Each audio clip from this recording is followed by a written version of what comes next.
Lauren wins six-way primary in Colorado's 4th Congressional District, making her re-election highly probable. U.S. Rep. Lauren Boebert decisively won the six-way Republican primary Tuesday night in Colorado's 4th Congressional District, making her re-election to Congress highly likely despite nearly 2 years of embarrassing personal and political turmoil. Screenshot/Lauren Boebert for Congress Facebook.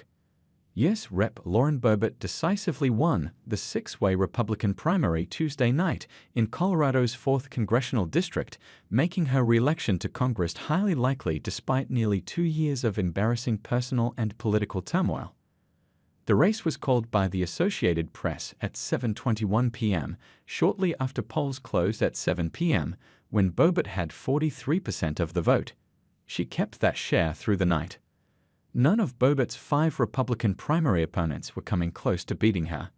At 11:15 p.m., former state Senator Jerry Sonnenberg was in a distant second with 15% of the vote. He called Boebert to concede. Supporters at Boebert's watch party at a Windsor restaurant cheered loudly when Fox News, being broadcast on large TVs at the venue, announced Boebert's victory. The Congresswoman, wearing a Make America Great Again hat signed by Donald Trump and a pair of the former president's gold-branded sneakers, gave her mother a big hug. Relief washed across her face. "We know we are going to have a landslide victory on November 5 in CD4, she said as she declared victory in the primary. Boebert vowed to unite Republicans, including her primary opponents, around her general election campaign. Because of how favorable the 4th District is to Republicans, Boebert is the overwhelming favorite to win in November. Former U.S. Rep. Ken Buck, a Republican, won his last 2 elections in the GOP stronghold, which includes Douglas County and Loveland, and sweeps across the Eastern Plains by a whopping 23 percentage points each. Another sign the district is unlikely to back a Democrat over Boebert. Republican Greg Lopez on Tuesday easily won the special election in the district to serve out the remainder of Buck's term. The congressman resigned on March 22. Lopez's lead was 23 percentage points as of 11:45 p.m. The large primary field split the anti-Boebert vote, and none among the group could match Boebert's fundraising ability and name recognition among voters. As a result, Boebert dominated the airwaves while her opponents fumbled to find a breakthrough message. The 5 seemed to struggle to decide if they should attack Boebert or each other or rise above the drama. "We can do better than Lauren Boebert," Sonnenberg, who is now a Logan County commissioner, said in the lone TV ad he could afford to air. "I will not embarrass you with scandals." Sonnenberg had initially promised not to attack his opponents during his campaign, but ditched that plan in the home stretch as Boebert appeared to be running away with the race. Boebert won because there was such a crowded primary and she has universal name ID, said former state Senator Greg Brophy, a Republican who was supporting Sonnenberg.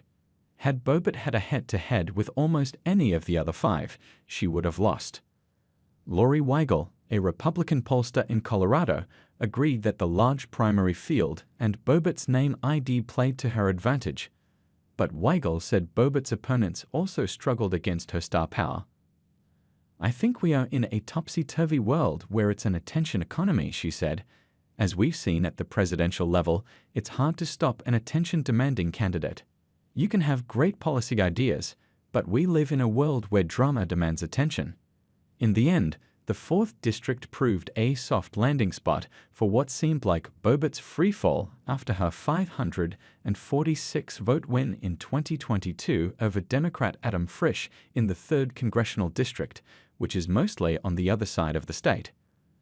After narrowly winning re-election 2 years ago, Boebert divorced her husband, Jason, and tried to moderate her pistol-packing, burn-it-down image. That fell apart after she was ejected in September from a performance of the musical Beetlejuice in Denver after vaping and groping with a male companion. Her behavior, which she initially lied about, was captured by surveillance cameras and rebroadcast across the country. She became a national punchline. In December, with her re-election campaign in the 3rd District still limping from the Beetlejuice drama and her political prospects shaky, Buck's decision to leave Congress an off-ramp. She switched her re-election campaign to run in the more Republican 4th District instead, shocking the political world with her unorthodox decision. Boebert moved with her youngest children to Windsor from Rifle at the beginning of the year and told voters that while the crops were different where she came from, the values were the same. She was endorsed by Trump and House Speaker Mike Johnson, while Boebert's carpetbagging was met with condemnation and skepticism from power players in the 4th District. Voters, based on Tuesday's results, clearly felt differently. Dan Stephen, who lives in Elbert County and is the manager at Franktown Firearms Shooting Center, told the Colorado Sun after the Congresswoman visited the store in late February that he didn't mind that she had recently moved into the district. "Everything I've seen with her and read about her, I just think she's a strong force," he said. "It's something that we need. She seems like just a very real person. It's not really even a competition in my mind." He added, "It's time for change across the board. I think that she's going to be a very welcome change to the district." As of 11:15 p.m., here's how Boebert's other Republican opponents in the 4th District primary were faring. Asterisk conservative commentator Deborah Flora, 14%. Asterisk State Rep Richard Holthoff, 11%. Asterisk State Rep Mike Lynch, 11%. Asterisk mortgage broker Peter Yu, 7%. Boebert told reporters that she was nervous heading into the weekend before Election Day. "I had those thoughts of, did I miss something? Is there something that I'm not seeing? Is there someone I didn't reach, didn't talk to, didn't spend enough time with?" Boebert said Tuesday night. Ultimately, Boebert said she felt she and her team put in the work to win. "I came into this knowing that I was going to have to work," she said of her district switch. The AP called the three-way Democratic primary in the 4th District for Tricia Calvarese, a former speechwriter and congressional staffer, at 11:33 p.m. Calvarese said she was incredibly proud to be a daughter of the district. "I know personally the economic challenges that we face. Everyone wants to know, what are you going to do for my family? This is my family now," she said. At the time the race was called, Calvarese was leading with 45% of the vote.